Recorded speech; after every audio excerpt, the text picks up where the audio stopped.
చెప్పండి, ఏం చెప్తారు మేడం? అంటే వరుసగా ఇలాంటి ఘటనలు జరుగుతున్నాయి తెలంగాణలో. ఏం లేదండి.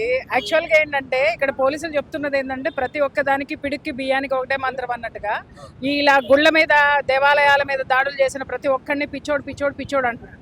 ఇంకొక విషయం ఏంటంటే ఈ పిచ్చోళ్ళు ఎవరు లోకల్ పిచ్చోళ్ళు కాదు. లోకల్ పిచ్చోళ్ళు అయితే ఒక సైకియాట్రిస్ట్కి మనం చూపిస్తాము, వాడి అడ్రస్ ఏంటో చెప్తాం.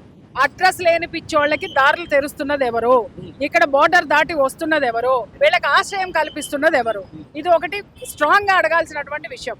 ఇది మీడియా పని కూడా. ఎందుకంటే ఇంత దౌర్జన్యంగా జరుగుతున్నాయంటే ఇప్పుడు వాళ్ళు టెంపుల్ వాళ్ళు చెప్తున్నారు ఏంటంటే రాత్రి 8:30కి బహిరంగంగా వాడు చేశాడు అని అంటే.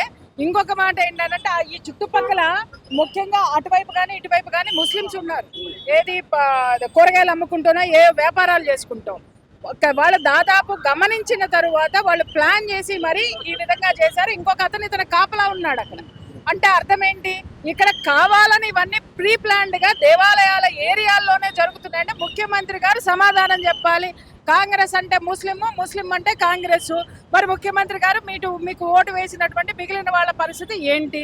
మరి అటువంటిప్పుడు వీళ్ళందరినీ తీసుకొని మీరు ఒక సికింద్రాబాద్ లాగానో ఒక హైదరాబాద్ లాగానో ఒక ప్రాంతానికి మాత్రమే మీరు పరిమితం అయిపోయి అక్కడ ఇంకో పాకిస్తాన్ లాగా ఇంకా హైదరాబాద్ ఇస్తానని చెప్పేసి ముస్లిమిస్తానన్న ఒకటి పెట్టుకొని దానికి మీరు ముఖ్యమంత్రి అయితే బాగుంటుంది. అంతేగాని ఇక్కడికి వచ్చి మమ్మల్ని ఓట్లు అడుక్కునేది ఎందుకు? ఇక్కడ ఓట్లు అడుక్కుని మాకు 70% ఉన్నటువంటి హిందువుల ఓట్లు తీసుకొని వేయించుకొని నువ్వు గెలిచి మైనారిటీల ఓట్లు మైనారిటీలే మేమే మైనారిటీలు అని మాట్లాడటం ఇది ఎంతవరకు ప్రజాస్వామ్య ప్రభుత్వంలో ఇది ఎంతవరకు కరెక్ట్? తర్వాత మతోన్మాదం అని మాట్లాడుతున్నారు. ఎవరైనా హిందుత్వం గురించి మాట్లాడితే మతోన్మాదులని మాట్లాడుతున్నారు. మరి డైరెక్ట్ గా ఒక ముఖ్యమంత్రి కాంగ్రెస్ అంటే ముస్లిం అంటే కాంగ్రెస్ అని ఒక సెక్యులర్ ప్రభుత్వంలో ఎలా మాట్లాడతాడు?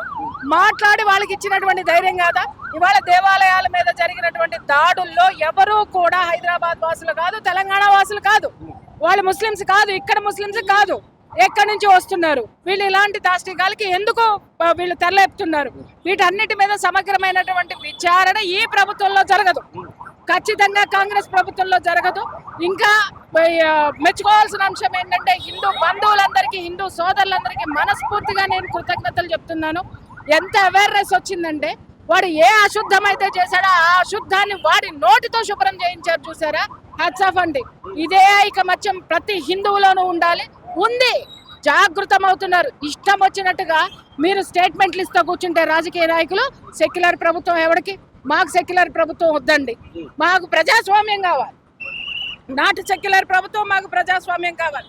ఇక్కడ మేమెవరము ఏ మతానికి కానీ ఏ కులానికి కానీ ఎగైనెస్ట్ కాదు.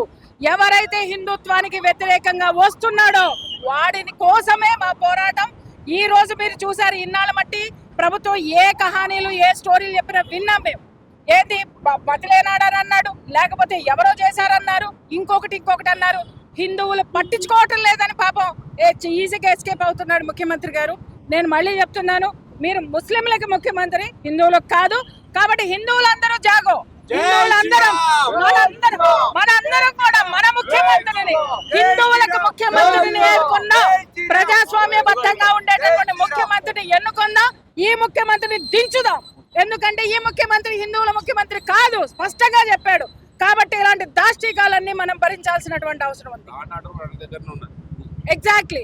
హోమ్ మినిస్ట్రీ ముఖ్యమంత్రి చేతిలో కాదండి, కాంగ్రెస్ గవర్నమెంట్ ఈ విధంగా ప్రభుత్వంలో ఉంది అంటే, కాంగ్రెస్ పార్టీ ప్రభుత్వంలో ఉంది అంటేనే హిందువులకి ఇప్పుడు కాదండి కొన్ని వందల సంవత్సరాల నుంచి అన్యాయం జరుగుతుంది. ఖచ్చితంగా భూస్థాపితం చేయడానికి ఎన్నో ప్రయత్నాలు జరిగినాయి. మీరు కరెక్ట్ గా చూసుకోండి, ఆంధ్రాలో పార్టీని భూస్థాపితం చేసి అవతల బారేశారు. తెలంగాణలో కూడా పూడ్చిపెట్టకపోతే రేపొద్దున వీళ్ళు చేసేటటువంటి దౌర్జన్యాలన్నిటినీ కూడా ఈ విధంగా ప్రభుత్వం తరపున, ప్రభుత్వం పేరుతో, అధికారం పేరుతో హిందువుని అణచివేసేటటువంటి ప్రయత్నాలు జరుగుతాయి. వన్స్ అగైన్ హిందూ బంధువులందరికీ ఎవరైతే రియాక్ట్ అయ్యారో రాత్రి, ఎవరైతే అప్పటి నుంచి ఇప్పటి వరకు పోరాటం చేస్తున్నారో, ఇంత జాగృతి వచ్చినందుకు మనస్ఫూర్తిగా వాళ్ళందరికీ కూడా కృతజ్ఞతలు చెప్పుకున్నాను. భారత్ మాతాకి, భారత్ మాతాకి, భారత్ మాతాకి జై.